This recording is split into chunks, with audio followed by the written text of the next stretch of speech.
Hello, welcome back today, everyone. Today I am in my series of yes, no, maybe get a haircut. Yes, no, maybe for homeschool curriculum. As you know or may not know, we used to have a stipend for my husband's work, which was like $8,000 or $10,000. I can't remember now. And I bought it all. So today I decided, why not do language arts? We're going yes, no, maybe, kind of like book talk, but not like book talk, because instead of really great romance novels or terrible ones, we are doing homeschool curriculum. So today I'm focusing on language arts. All right, so first tip of the day, which is if you have a child who's 5 and over, I would say 6 and over, but if they're really linguistically blessed, then okay, then 4 or 5. If they come to you with a problem, with a complaint about their sibling, and they're upset, tell me more is all you have to say. I wish I knew where I saw that. It was just like a Facebook video ad. But tell me more. I've been using it ever since, and it's amazing. Just tell me more. That's all you have to say. You're not taking a side. You're not arguing with them. You're just saying, tell me more, and you are listening. And it really will strengthen your relationship. At least that's what I found. All right, want to see a really sweet book? I will have a lot more products for you in about 2 more weeks, because then I'm heading back to my storage unit, if you will. This is the Magnificent Books of Creatures of the Abyss. I'm telling you. They got the Magnificent Book of Creatures of, like, a few different versions of it, a few different, I guess it covers different, like, the animals, stuff like that, and I want them all. I want them all, but I'm not going to get them all. So let's just take a look really quick, just so you can see inside. It's got pictures. Anytime I can go for pictures over art, that's just kind of my thing. So it covers a ton of stuff. It's really interesting. Like, did you know the Greenland shark is like the oldest? I mean, it lives like 400 years. 400 years. So this is the pink see-through Fantasia. And then for everything, it's got like its Latin name there. I assume that's its Latin name. And then it's got a couple facts about it. And then it's got some more facts and size compared to what you are. The vampire squid. This is an E.T. sponge. Can you see why they call it E.T.? Speaking of which, quick question in the comments, what age can kids watch E.T.? I really want to know. I was thinking of Googling it, but I might as well just ask you people. But my husband said he recalled it being really scary, and actually I recall it being really scared when I was young too with E.T. So, and any other movies you can think for 6, 7, 8, and 9-year-olds that we can all watch, like family movies or something, or just good movies that we can watch. If you have any, please just let me know in the comments, because that's our thing, is every Saturday watch a movie. Okay. So there you go, you see a bit of that. So let us go. Now remember, these are my opinions, okay? These are my opinions. Your opinions are just as valid, if not more valid, because they're for your family. So a lot of people disagree with this first one. We're doing yes, no, maybe. We're starting with Brave Writer products. The quill is 100% a yes. The quill is amazing. The quill is like for preschool kids. You go and it tells you, you get a little manual for it, and then it's like, okay, these are books that have to do with art, and then these are some activities you can do for art, like go to the art museum and discuss a picture of flowers or something like that. So I'm downplaying it, but it's really good. It's got bugs, one thing. I think it's got transportation, another. So it has, and so you essentially focus on one a month. Really good, really good. Jot and Arrow, really good, really good, really good.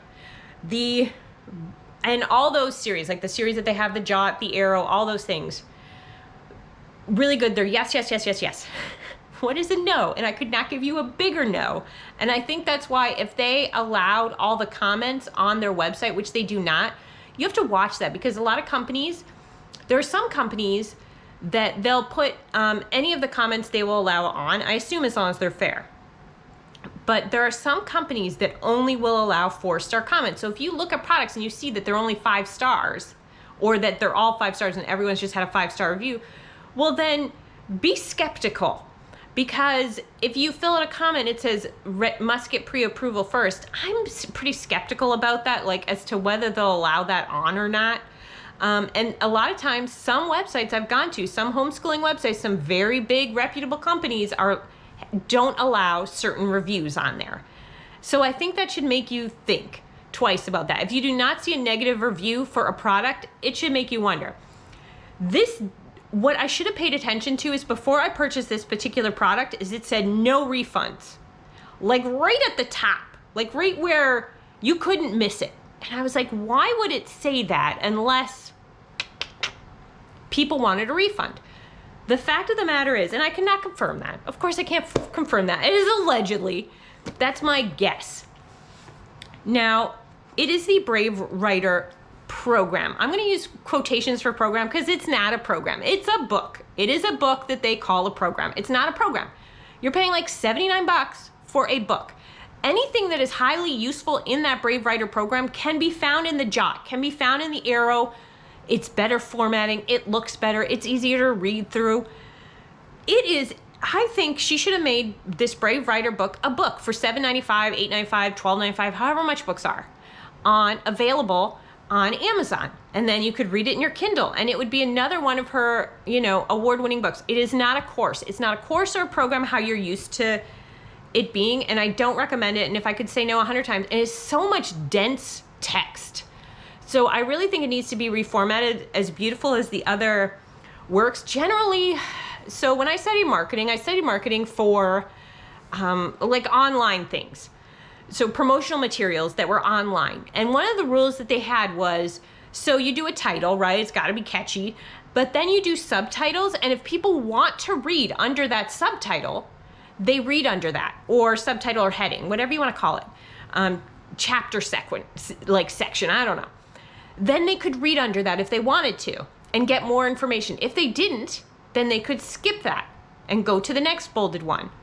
When you just have something that is massive amount of text, especially this day and age where people's attention span is so short, you know many books that I've been except romance, self-help books that I've been turned off reading just because the amount of text seems so grand. And the Brave Writer was one of those products. It doesn't happen too often that I'm turned off by a book by the amount of text, but every once in a while, you gotta break it up. You gotta break it up. Same with when you send emails. You cannot send. When I was getting I'm getting my citizenship for the United States, and my ceremony is this month, so I passed my exam and everything. But the lawyer that we worked with would send us so many pages of, just so much pages of text that I would be like, that my mom was like, "Did you read it?" And I'd just say no. No, like you lost me. I read the first paragraph, but 4 pages in of an email, I'm like, no, I'm out. I am out. If we could talk on the phone, if he has anything important to say, he could say it then. Because it was just too much. Just because of the way people are used to things these days. Okay, so let's go on to, I have another note for you. You know I love Abeka. You know I do. I love the readers. The readers are a yes, yes, yes, yes, yes, yes, yes, yes, yes, yes, yes, yes, yes. The readers up to 4th grade. I haven't gotten any past 4th grade. Yes, yes, yes, yes, yes, yes, yes, yes, yes. The first couple, a little boring because kids are learning how to read and then they're supposed to progress. But they're very interesting the more you get up. They cover history. They cover just a lot of stuff. And they do incorporate God into it. Like maybe we should ask God for help. Or if we're worried about that, let's talk to God. So I think, and it's not very heavily Bible-based. So I quite like that for this age that they're at. And the text to picture ratio is pretty good. It's pretty good. And it's got some questions down at the end, and you don't need the teacher's manual. And you get, for $14, you get about 100 pages, 110 pages of text per book. So it's up to you whether that's sufficient or not. But no, you don't need every book. Okay, and they're ordered easily. Like right on each book, it's got the 1 or it's got the 2 right up at the corner. Now, I've showed you quite a few on here. What I give a no to, and I could not give you a bigger no, is the Abeka Kindergarten. I could not give you a bigger no. I swear to you. $1,000 in, no one's used it. I have not, like it is such an intense program. Do they not realize they're in kindergarten? Like I just found it so intensive and they're like, well, if you want someone else to teach us for an additional $300. So you're like $1,400 all in for one child for kindergarten? Oh my goodness. No, no, no, no, no. I do like, I have a lot of their language arts Abeka 1.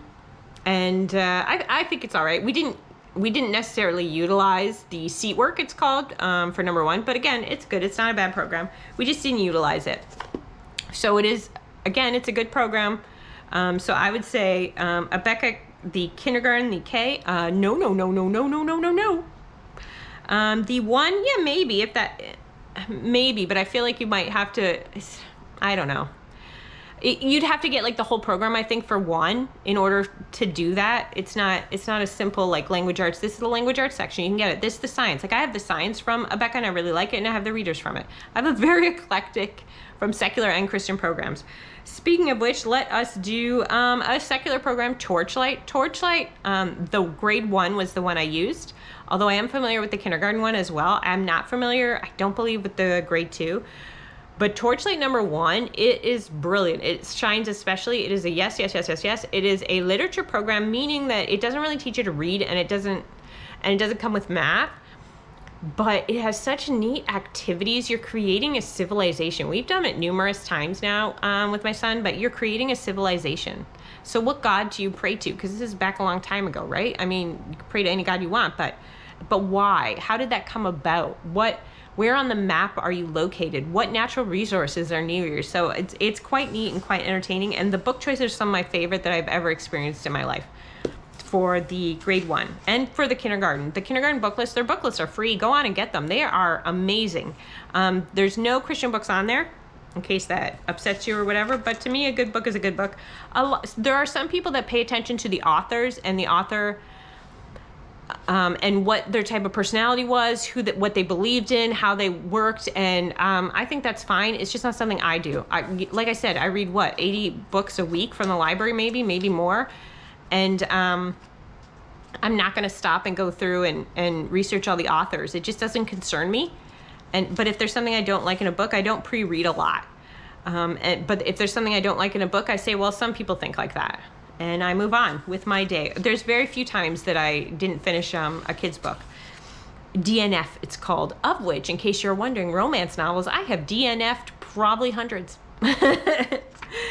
Okay, so let's talk Common Sense Press. Common Sense Press, I would say it's, yes, 100% is I think it's one of the best language arts programs out there. The only criticism I have of it is that I didn't know it was Christian-based, which is not a problem. It's just when we first started, I didn't see any reference to God during the first couple years. And then as you get up in it, I guess it does more reference to the Bible and to God. So I just wish that it was cohesive throughout and that I had known. But other than that, I think it's great. Yeah, I don't have a problem with it at all. The Good and the Beautiful. It even mixes in art history a little bit in there and picture study and things like that. I say it's a yes. I still use portions of it. Just for my kids for our reading. So I say it is a yes, and it's good and it is beautiful. It is both. I really think it is aptly named.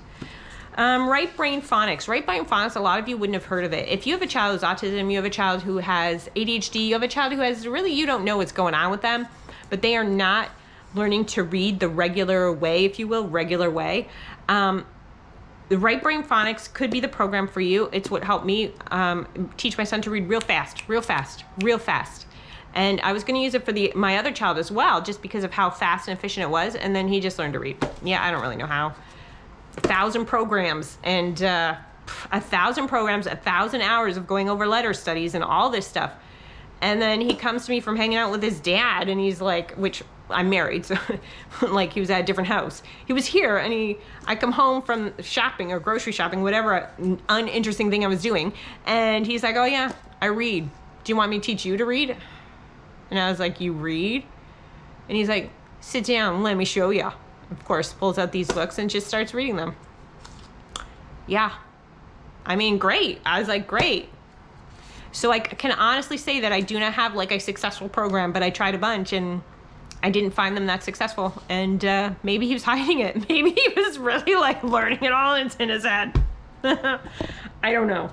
But either way, so now we're going back and using different elements. But Right Brain Phonics, it's super easy. You just need the flashcards and you just need the book. It has like a really deep program to get, like if your child has trouble handwriting, it has something to get the two halves of the brain to connect. But my son has dysgraphia and he still has like the two sides of the brain connecting quite well.